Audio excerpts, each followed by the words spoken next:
Hi friends, welcome to my channel. ఇవాళ paneer butter masala ఎలా చేయాలో చూద్దాము. పన్నీర్ని చిన్న చిన్న క్యూబ్స్గా కట్ చేసి కడాయిలో ఆయిల్ వేసి ఆయిల్ హీట్ అయ్యాక కొద్ది కొద్దిగా పన్నీర్ ముక్కల్ని వేసి వేయించుకుందాము. నిదానంగా వేయించుకోండి, ఎందుకంటే అవి విరిగిపోతాయి.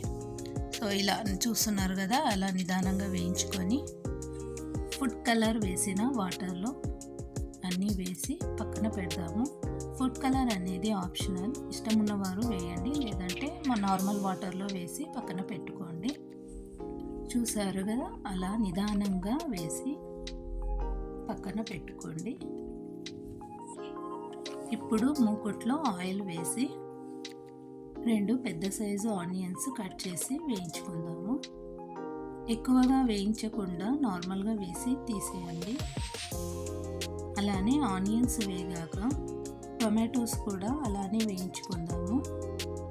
టొమాటోస్ కూడా ఎక్కువగా వేయించుకోకండి.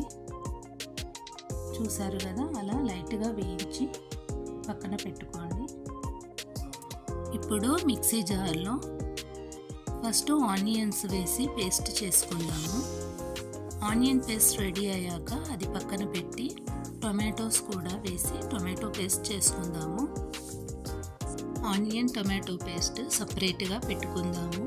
ఇప్పుడు మూకుట్లో బటర్ వేసి బటర్ హీట్ అయ్యాక అందులో మొదటగా ఆనియన్ పేస్ట్ వేసి లైట్ బ్రౌన్ కలర్ వచ్చేంత వరకు వేయించుకుందాము. ఇది సిమ్లో పెట్టుకొని నిదానంగా వేయించుకోండి, అప్పుడే అడుగంటకుండా ఉంటుంది. ఇది గోల్డెన్ బ్రౌన్ కలర్ రావడానికి 10 నిమిషాలు పడుతుంది. 10 నిమిషాలు నిదానంగా వేయించుకోండి. ఇప్పుడు ఇది గోల్డెన్ బ్రౌన్ కలర్ వచ్చాక అందులోనే టొమాటో పేస్ట్ కూడా వేసి అది కూడా ఒక 10 మినిట్స్ నిదానంగా వేయించుకుందాము. ఇలా సిమ్లో పెట్టి వేయించుకోవడం వల్ల అందులోని పచ్చివాసన అంతా పోతుంది. ఇప్పుడు ఒక 10 నిమిషాలు వేయించుకుందాము. ఇప్పుడు రుచికి తగ్గట్లు సాల్ట్ వేసుకుందాము. అలాగే 1 స్పూను కారము, కొద్దిగా పసుపు, 1/2 స్పూన్ అల్లం వెల్లుల్లి పేస్ట్, కొద్దిగా మార్వాడి మేతి, అలాగే ఫ్రోజన్ గ్రీన్ పీస్ ఇవన్నీ వేసి ఒకసారి కలుపుకొని అందులోనే తగినన్ని వాటర్ వేసుకుందాము. నేనైతే హాఫ్ గ్లాస్ 2 టైమ్స్ వేసాను. మీ క్వాంటిటీని బట్టి మీరు వాటర్ వేసుకోండి. నాకైతే 1 గ్లాస్ వాటర్ సరిపోయింది. రైస్లోకి అయితే 2 గ్లాస్ వాటర్ వేసుకోండి.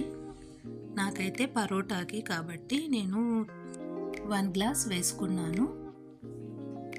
ఇప్పుడు ఒక 10 నిమిషాలు సిమ్లో వేయించుకుందాము. ఇది బాగా ఉడికాక అందులో పన్నీర్ వేసి నిదానంగా కలుపుకొని ఉడకనిద్దాము. చూడండి ఎంత బాగా వచ్చిందో కలర్ కూడా, పన్నీర్ కూడా ఎక్కడ విరగలేదు. పన్నీర్ కర్రీ రెడీ అయ్యింది.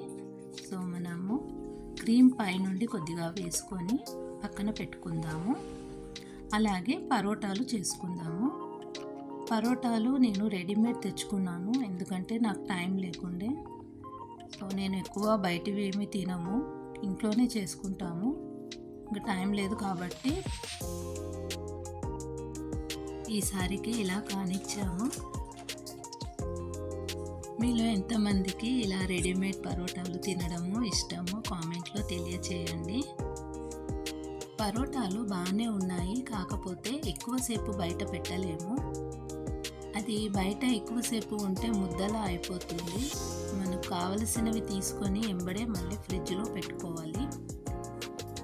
ఇప్పుడు పరోటాలు వేయించుకుందాము. 2 సైడ్స్ బాగా వేయించుకొని పక్కన పెట్టుకుందాము. అలాగే ఇంకొక పరోటా కూడా వేయించుకుందాము. ఇది కూడా 2 సైడ్స్ బాగా కాల్చుకొని పక్కన పెట్టుకుందాము.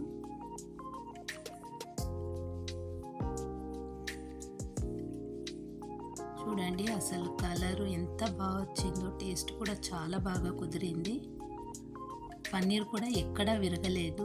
మా పిల్లలైతే బాగా ఎంజాయ్ చేశారు. చాలా బాగా కుదిరింది. సో ఇది ఇవాళటి వీడియో. ప్లీజ్ నా వీడియో కనుక నచ్చినట్లయితే like, share, subscribe my channel. Bye friends.